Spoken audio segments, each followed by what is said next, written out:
Hello बच्चों। तो supreme court का एक ऑर्डर आ चुका है नीट यूजी 2024 के रिजल्ट पे बेस्ड।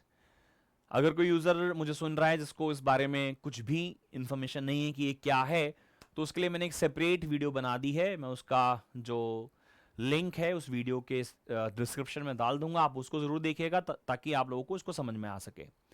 अभी बात करते हैं कि जो सुप्रीम कोर्ट ने ऑर्डर दिया है वो क्या है। देखिए, ऐसा है कि सुप्रीम कोर्ट ने यह तो मान लिया है कि कुछ तो प्रॉब्लम हुई है, कहीं तो कोई लैग हुआ है, और एनटीए को बता दिया गया है कि भाई आप इस पे अपना जवाब दीजिए। लेकिन प्रॉब्लम थोड़ी जो हमें लग रही है वो ये कि टाइम उन्हें दे दिया गया है 8 जुलाई तक का, यानी 8 ऑफ जुलाई तक का टाइम दिया गया है एनटीए को सुप्रीम कोर्ट द्वारा कि अपना जवाब दीजिए। क्योंकि है क्या, समर वेकेशन चल रहे हैं। अब समर ब्रेक्स में कोर्ट्स में जो स्पेशल कंसिडरेशन में ऑब्जर्वेशन तो आ गई हैं, लेकिन जो बेंच होगी वो पूरा जो जवाब सुना जाएगा वो 8 जुलाई को सुना जाएगा। लेकिन सबसे बड़ी प्रॉब्लम एज अ टीचर मुझे लग रही है, और एज अ स्टूडेंट आपको भी सुनने में लगेगी, कि जो काउंसलिंग है उसे रोका नहीं जा रहा है। इसका मतलब यह नहीं है कि अगर काउंसलिंग हो गई तो फिर तो सब खत्म हो गया, ऐसा नहीं है।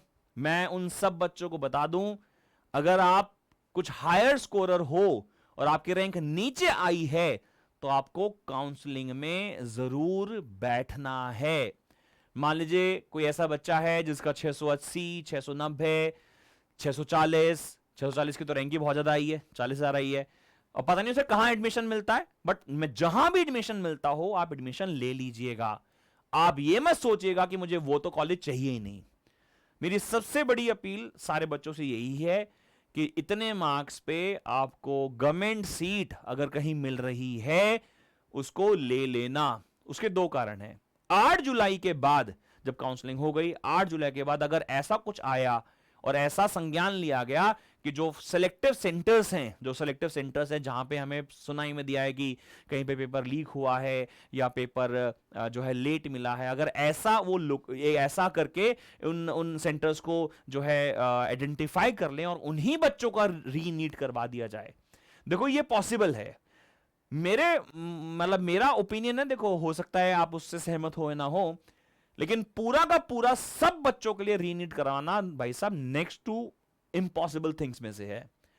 23 लाख बच्चों ने ये फॉर्म भरा था, काफी सारे बच्चों ने एग्जाम दिया है, मोस्टली सब बच्चों ने एग्जाम दिया होगा। ये इतने बड़े मास लेवल पे जाके पेपर को दोबारा करवाना बहुत मुश्किल टारगेट है। तो किन का एग्जाम हो सकता है जो कि बड़ा आइडियली जो सोल्यूशन हो सकता है, देखो हो सकता है कि एनटीएस पे विचार करे कि कुछ सेलेक्टिव कैंडिडेट्स या सेलेक्टिव सेंटर्स पे ही एग्जाम दोबारा कराया जाए, या हो सकता है कि ऐसे जो लोग पाए जाएं जो जो पेपर लीक में या ऐसे कुछ कुछ गलत गतिविधियां जो यहां पे हुई हैं उनमें जो पाए जाएं, उस तरह उन्हें साइडलाइन कर दिया जाए तो आपकी रैंक ऊपर आ जाए और ऑटोमेटिकली आप अपग्रेड हो जाए। इसलिए मेरा जो पहला जो कंसर्न है इस वीडियो से बनाने का वो ये है कि कोई भी बच्चा ऐसा जिसका कहीं पे भी एडमिशन हो रहा हो वो काउंसलिंग में जरूर बैठेगा, काउंसलिंग में जरूर और जरूर बैठना है। आप ये मत सोचना कि आपको खराब कॉलेज मिल रहा है, क्या मिल रहा है, आप एडमिशन ले लेना। दूसरा, अभी 1563 बच्चों का केस बहुत उछला था कि सर 1563 स्टूडेंट ऐसे थे जिन्हें आपने कंपनसेटरी मार्क्स दिए, कितने मार्क्स दिए, कैसे मार्क्स मिले, पेपर लीक हुआ। पटना में एक न्यूज आई थी, पटना में 4 मई को एक बच्चे के पास, उसने ऐसा एडमिट किया है, सोर्सेज ही ज्यादा वेरीफाई कर पाएंगे, बट मेरे पास एक न्यूज है, मैं इसको पुष्टि तो नहीं कर रहा इसकी, बट हाँ ऐसा न्यूज थी कि 4 तारीख को उसको रात को पेपर मिल गया था और एज इट इज 5 तारीख को उसको सेम पेपर वही नीट के सेंटर पे मिला है।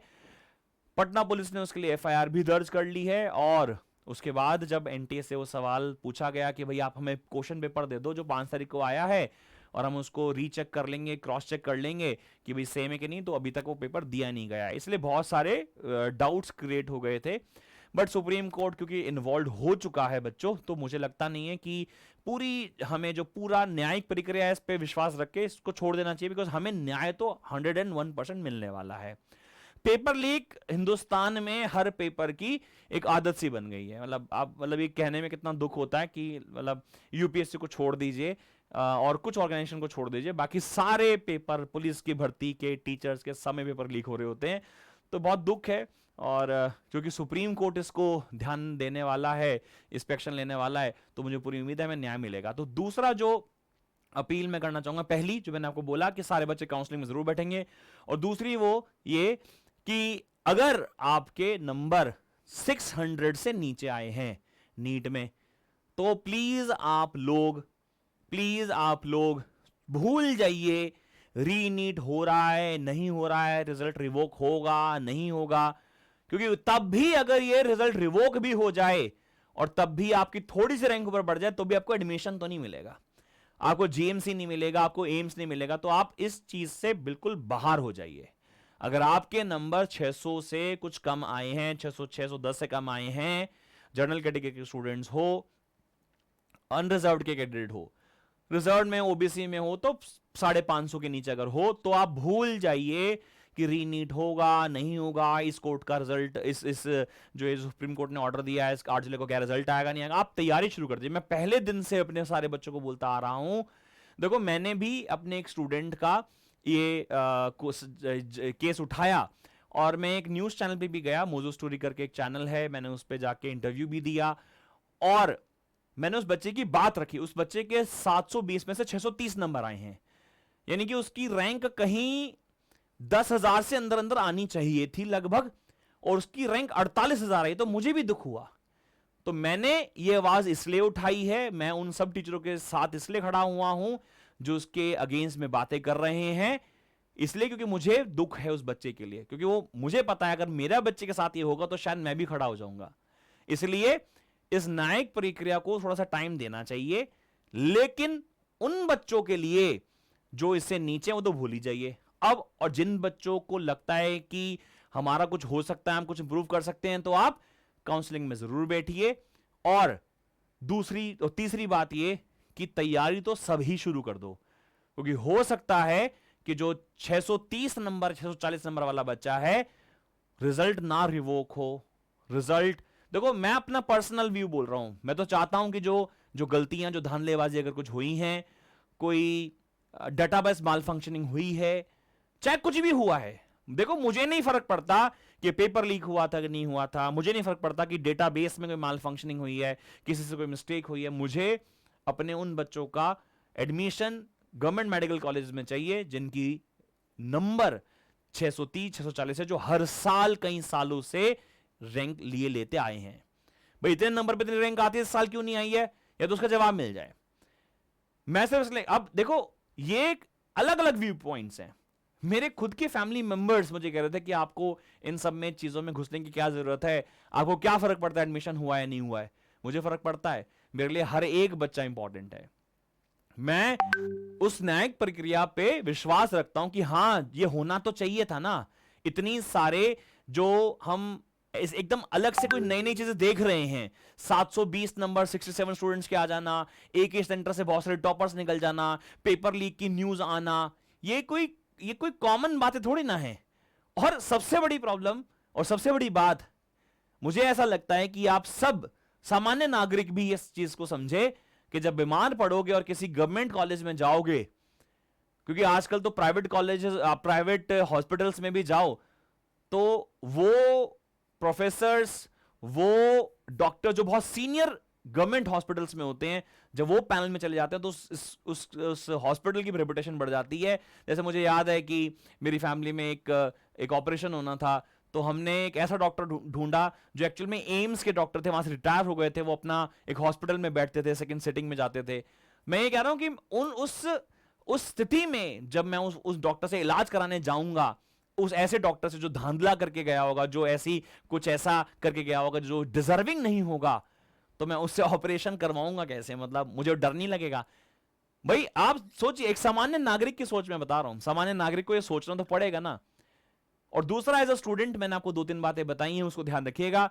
जैसे पहली, काउंसलिंग में जरूर बैठना है, रीनीट हो या ना हो, अगर आपके 550 से नंबर कम आए हैं तो आप सब कुछ भूल जाओ और दोबारा से तैयारी करना शुरू कर दो। और अगर आपका 600, 630, 640 नंबर है तो काउंसलिंग का फॉर्म जरूर भरो, काउंसलिंग में जरूर बैठो और एग्जाम की दोबारा से तैयारी शुरू करो। ये मेरा व्यक्तिगत मत है, हो सकता है आप लोगों में से बहुत लोग मुझसे वाकिफ ना रखते हो, बट कोई प्रॉब्लम नहीं, ठीक है। तो रीनीट होगा या नहीं होगा 8 जुलाई से पहले तो ये पता नहीं चलने वाला है।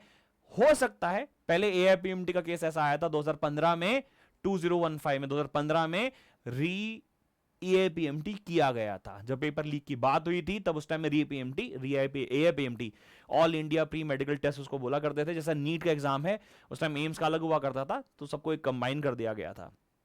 2014 के बाद 2016 के बाद इस सबको कंबाइन कर दिया गया था, पहले सब एग्जाम अलग अलग हुआ करते थे। खैर, तो मैं अपनी बात को यहीं विराम दूंगा और मैं सब बच्चों से चाहूंगा कि जो 550 600 से नीचे हैं वो तैयारी शुरू कर दीजिए 2025 के नीट के लिए, और जो 600, 630, 640 के वाले बच्चे हैं वो अपनी काउंसलिंग में जरूर बैठें और पढ़ाई आप लोग भी शुरू कर दीजिए। ठीक है जी, थैंक यू सो मच, जय हिंद।